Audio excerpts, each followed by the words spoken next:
Tonight on Connecticut's news station, a case involving the state's transgender athlete policy back in court. We're hearing from both sides of this controversial lawsuit. And major funding to fight the opioid epidemic here in Connecticut. How the money will be used to prevent overdoses.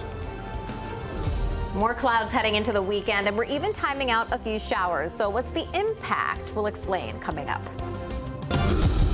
Now at 6, this is Fox 61, Connecticut's news station. Good evening and thanks for joining us for the Fox 61 News at 6. I'm Brent Harden. And I'm Bridget Bjorlo. A controversial lawsuit back in court. It claims Connecticut's policy on transgender student athletes is unfair. Fox 61 political reporter Emma Wolforst was at this morning's hearing nearly 2 years since the lawsuit was dismissed. Emma. Brent, Bridget, in December 2022, a federal appeals court dismissed this lawsuit. But last year, the U.S. Court of Appeals for the Second Circuit reinstated the case. And this morning, both sides gathered in federal court as the Connecticut Association of Schools once again tries to get this case dropped.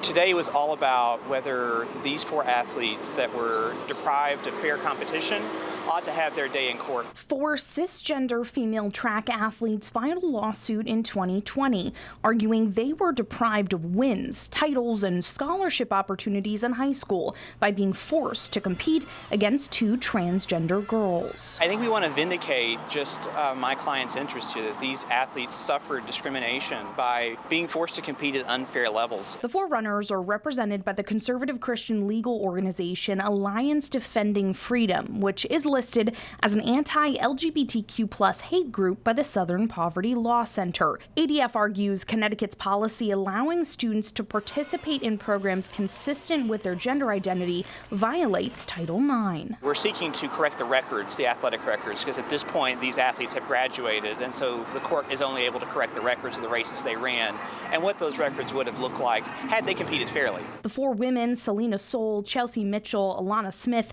and Ashley Nicoletti, were not in court Friday, but spoke about their case during a 2021 hearing. Throughout my 4 years of high school, I was forced to compete against biological males. Girls across Connecticut and New England all knew the outcome of our races long before the start, and it was extremely demoralizing. All girls deserve the chance to compete on a level playing field, but cisgender girls should not be sidelined in their own sports. The lawsuit specifically names 2 transgender athletes, Andrea Yearwood and Terry Miller, who have since graduated high school. Fox 61 spoke with Yearwood's father in 2018. My daughter is a trans female. That means she needs to compete on girls' teams in order to feel most comfortable. She's running because she wants to be part of a team. My job is to make sure I raise a healthy child, and we all know that being part of groups and being included allows students to develop in a healthier way than when you're excluded. The ACLU of Connecticut is representing Yearwood and Miller. In a statement, legal director Dan Barrett said transgender students are students and deserve to have the same protections as their peers.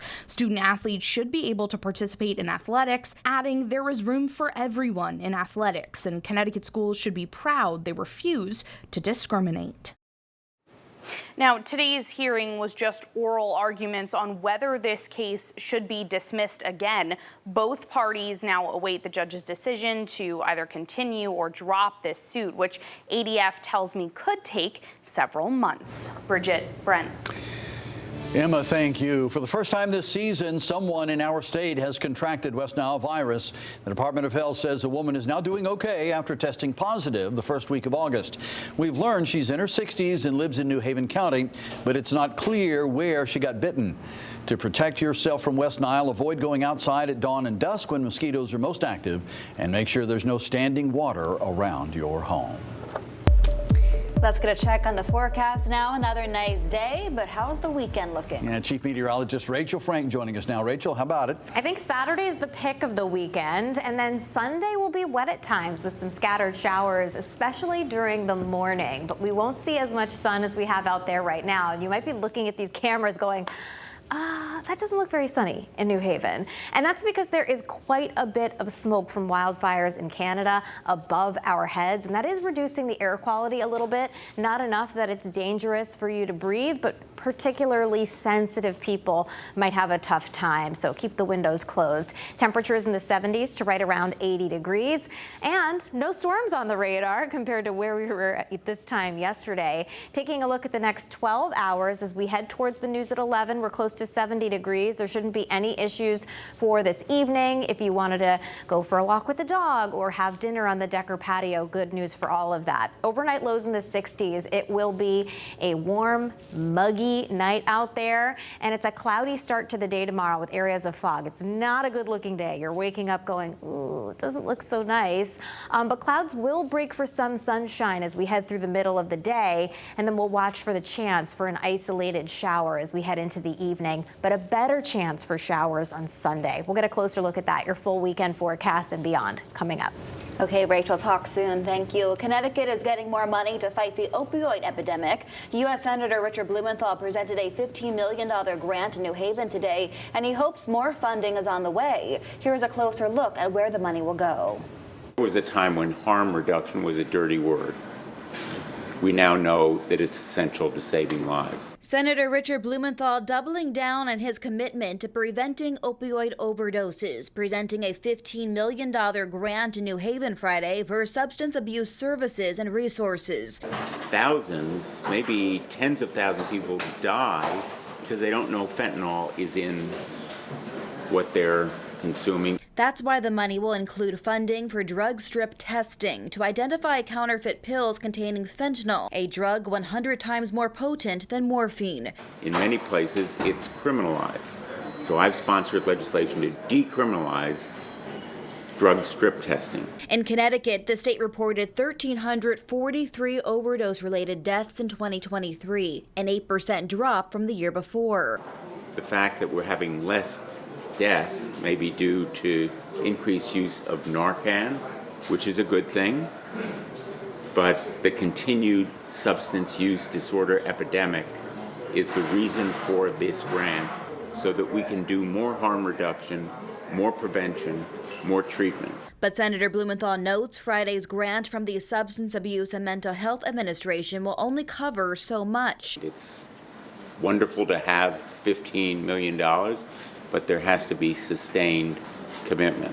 He's introduced a new bill called the CARE Act, which would invest billions of dollars in places dedicated to combating substance abuse disorders, like the Cornell Scott Hill Health Center in New Haven. Our capacity in that regard simply would not be possible without the support and allowing us to sustain and build our capacity to treat this plague that really curses our community and the people we love and care so much about. The CDC recommends keeping Narcan readily available in your home, and there are several pharmacies across our state that are certified to prescribe it. We provided a link with the information on our website, fox61.com. Another card skimmer has been found in Connecticut. If you have shopped at NSA Supermarket in New London, you'll want to monitor your bank account. New London police say they found this skimmer during a sweep of local businesses. In order to avoid falling victim to a skimmer, use Tap to Pay or insert the chip on your card, or you could use Apple Pay in your mobile wallet.